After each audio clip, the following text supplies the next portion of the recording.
সামাজিক যোগাযোগ মাধ্যমে হঠাৎ করেই আবারও আলোচনায় উঠে এসেছে ইনকিলাব জিন্দাবাদ স্লোগানটি। বিশেষ করে ফেসবুকে রাজনৈতিক নেতা, ছাত্র সংগঠন এবং সাধারণ ব্যবহারকারীদের পোস্টে শব্দটি ঘুরে বেড়াচ্ছে।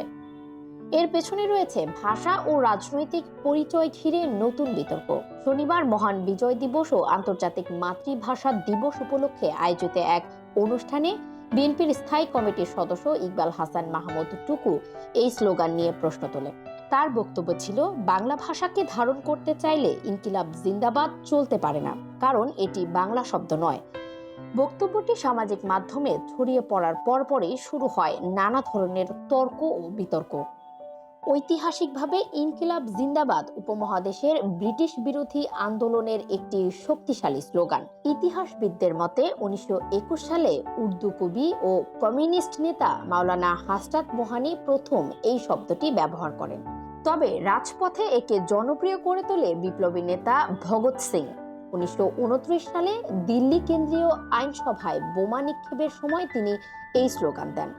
পরে আদালতে দেওয়া বক্তব্যে তিনি ব্যাখ্যা করেন, বিপ্লব মানে কেবল সহিংসতা নয়, বরং অন্যায় ও শোষণের বিরুদ্ধে সামগ্রিক পরিবর্তনের আহ্বান। শব্দগত অর্থের দিক থেকে ইনকিলাব মানে বিপ্লব এবং জিন্দাবাদ মানে দীর্ঘজীবী হোক বা অভিনন্দন। অর্থাৎ পুরো স্লোগানের অর্থ দাঁড়ায় বিপ্লব দীর্ঘজীবী হোক। দীর্ঘদিন ধরেই এটি বিভিন্ন রাজনৈতিক ও সামাজিক আন্দোলনের অংশ। বর্তমান বিতর্কে এক পক্ষ বলছে, বাংলা ভাষার বিশুদ্ধতা রক্ষায় বিদেশি শব্দের স্লোগান এড়িয়ে চলা উচিত।